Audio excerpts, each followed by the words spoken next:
आइए सुनते हैं शिवानी जी की कहानी कालू। आज से कोई 23 वर्ष पूर्व शांति निकेतन के उपासना गृह के रंगीन हरे लाल कांचों से आती माघी सूर्य की इंद्रधनुषी किरणें रंग रस का जाल बिन रही थीं। माघोत्सव की उपासना का सभापतित्व कर रहे थे स्वयं गुरुदेव, और आश्रम का नवीन छात्र कालू पहली बार अपनी सुरीली कंठ माधुरी से आश्रम वासियों को आत्मविभोर कर रहा था। अपना वही गाना गाकर जिसने उसे एक ही दिन में प्रसिद्ध कर दिया था। अमार हियार मांझे लुकिए छिले, देखते आमी पाइनी तो माए, देखते अमी पाइनी। यानी कि तुम मेरे ही हृदय में छुपे थे, पर मैं तुम्हें देख ही नहीं सका। हाय, देख नहीं सका पंक्ति गाकर वो अपनी ज्योतिहीन आंखों को आकाश की ओर उठा देता तो लगता बह लयबद्ध रवींद्र संगीत की संगीत मुखर व्याख्या भी कर रहा है। कैसी सुरीली आवाज़ थी, कैसी तड़प भरी टीस। लगता था लड़कपन बहुत पहले ही पीछे छूट जाने पर भी कंठ के मीठे कच्चे स्वर को कैशोर की वो बदलती खनक नहीं स्पर्श कर पाई है। वो अचानक कहाँ से आ गया, कोई भी नहीं जान पाया। कोई कहता गलियों में उसका गाना सुनकर गुरुदेव अपने साथ ले आए, कोई कहता गुरुदेव कहाँ लाए, स्वयं ही आश्रम का अता पता पूछता चला आया। कोई तो यहाँ तक कह देता कि ट्रेन में बिना टिकट सफ़र करते करते गाते झोली फैलाते पकड़े गए थे हजरत। किसी को उस सरल छात्र के जादुई कंठ पर ईर्ष्या हो रही थी, और किसी को उस बेचारे के इर्द गिर्द जुटी रंगीन छात्राओं की भीड़ को देखकर उसके सहज सौभाग्य पर अकारण ही कुढ़न। वो कौन है, कहाँ से आया है, ये सब प्रश्न हमारे लिए वर्जित थे। एक अच्छा छात्र तुम लोगों के बीच आ गया है, क्या इसी से तुम्हें संतोष नहीं है? हमारी फ्रेंच वार्डन ने हमें डरपट दिया था। दूसरे दिन से नित्य ही एक न एक छात्र उसकी लाठी थामे उसे भोजनालय में पहुंचा जाता। उसी भोजनालय में आश्रम की सब छात्र एवं छात्राएं एक साथ भोजन करते थे। खाने के बाद वो प्राय ही एक नीम के वृक्ष का सहारा लिए अपने साथी की प्रतीक्षा में खड़ा रहता। वहीं उससे मेरा प्रथम परिचय हुआ था। दुबला पतला हंसमुख, वो भी ऐसे कि हंसी पहले दिखती और कालू बाद में। तुम बहुत अच्छा गाते हो कालू, क्या हिंदी भजन भी गा सकते हो? मैंने उससे पूछा और उसने अपनी रिक्त दृष्टि मेरी ओर उठा दी। मैं चकित ठगी सी उसे देखती ही रही। कौन कहेगा कि वो नेत्रहीन है? अदम्य उत्साह और आनंद की सहस्त्र किरणें उसकी आंखों से फूट निकलीं। भजन, कीर्तन, बाउल, राम प्रसादी, झूमर, माँ के गीत, क्या सुनिएगा, बोलिए, सब कुछ गा सकता हूँ मैं। एक यही गुण तो दिया है ठाकुर ने। सहसा उसका कंठ स्वर उदासी की मीड़ खींच गया। फिर तो कालू को देखते ही हमारी फरमाइशों का ढेर लग जाता। उन दिनों वर्षा मंगल के उत्सव का रिहर्सल स्वयं गुरुजी की भतीजी इंदिरा देवी उत्तरायण में लिया करती थी। वर्षा मंगल तब एक विशिष्ट गीत के बिना हो ही नहीं सकता था, और वो गीत था मन मोर मेघेर संगी, उड़े चले दिक दिगंतेर पाने, निहसीम शून्य रिमझिम रिमझिम रिमझिम। वर्षा के आवाहन की ऐसी मधुर मीठी स्वरलिपि की गाते ही लगने लगता वर्षा की बूंदें रिमझिम करके सचमुच ही आश्रम को जलसिक्त करने लगी हैं। इस गीत का अंतरा केवल छात्रों का ही दल गाया करता था।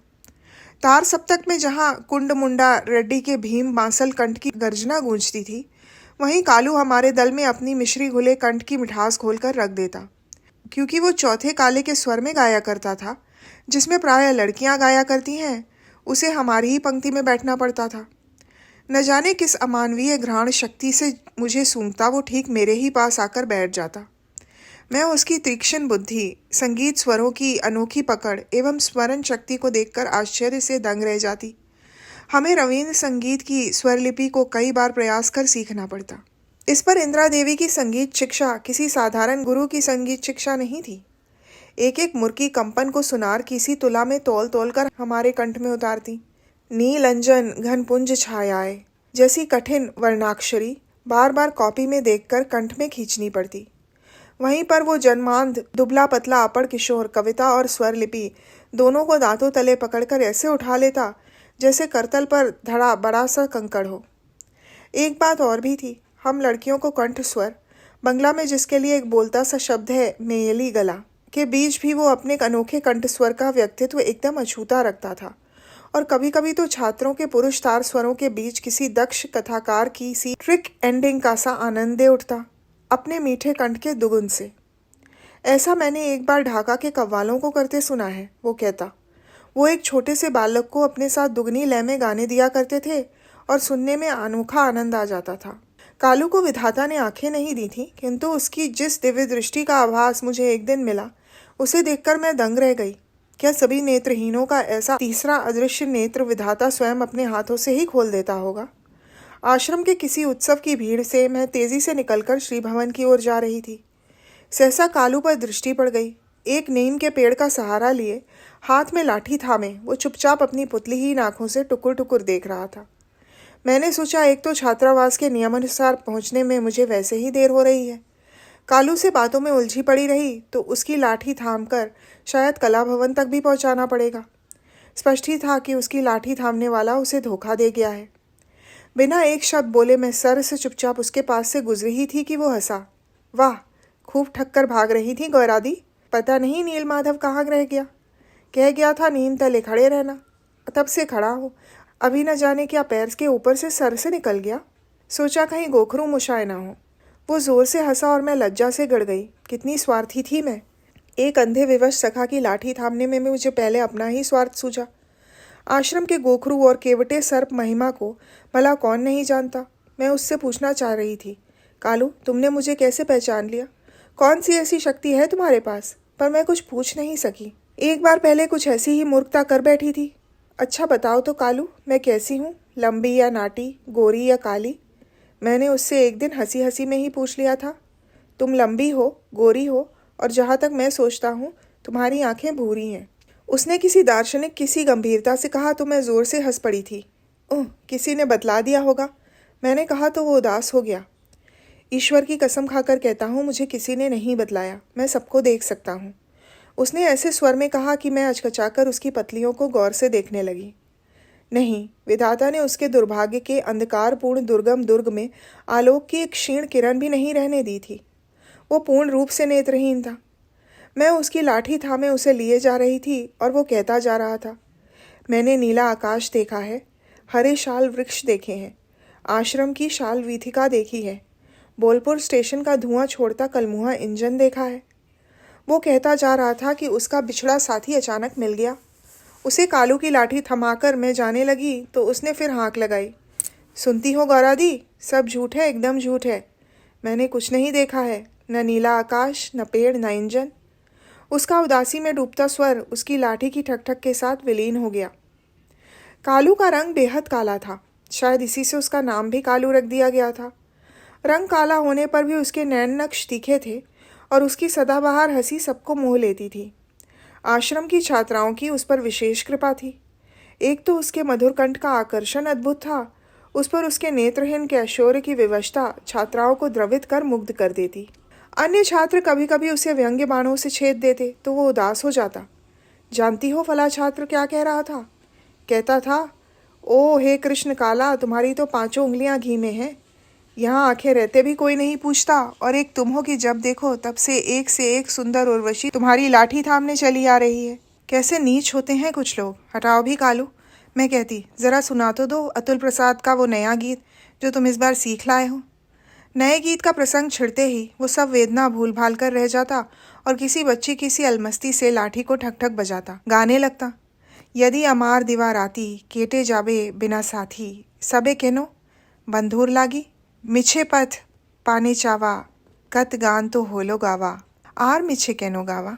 यदि मेरी दिवारात्रि बिना साथी के ही कटने वाली है, तब क्यों मैं उस बंधु का पद देख रहा हूँ? कितने ही गीत तो गा चुका हूँ, अब भला व्यर्थ ही कब तक गाता रहूं? देखते देखते उसके इर्द गिर्द भोजनालय के कर्मचारियों की भीड़ जुट जाती। पुरातन भृत्य हरिहर, नगेन, प्रभाकर, पुत्र शोक से जर्जरिता विधवा सरोजनी दी, उनकी बालिका पुत्र वधू रानू, सब मंत्रमुग्ध होकर नाग से झूमने लगते। उन ज्योतिहीन आंखों का कैसा करुण निवेदन था। अंत में अश्रुद्वात आंखों से मैं उस दिन का स्मरण करती हूँ जब अपनी 9 वर्षीय आश्रमकालीन शिक्षा के पश्चात मुझे घर लौटना पड़ा था। कितने सारे स्नेही मित्र, गुरुजन विदा दिलाने आए थे। प्रेम से खिलाने वाली सरोजनी दी की वात्सल्य से डबडबाई आंखें, बूढ़ा रसोइया हरिहर, आश्रम के शीनकाय भुजंगदा, जिनकी लंबी उंगलियां टाइपराइटर पर थिरकती हुई हमारा मन मोह लेती थीं। कितने सहपाठी और अध्यापक, और फिर उन सबके बीच खड़ा कालू, सुंदर सजावट से लिखे गए अक्षरों के बीच जैसे अस्तित्वहीन सेमीकोलन। वही कालू जिसे भीड़ की उदासी के बीच से खींच मैंने कितनी ही बार लाठी थाम कर उसके गंतव्य स्थान पर पहुंचा दिया था। वही कालू जो कभी भी मुझे ना देखने पर भी जान गया कि मैं गोरी हूँ, लंबी हूँ, मेरी आंखें भूरी हैं। कालू, मैं आज ही जा रही हूँ। मैं बस इतना ही कह पाई।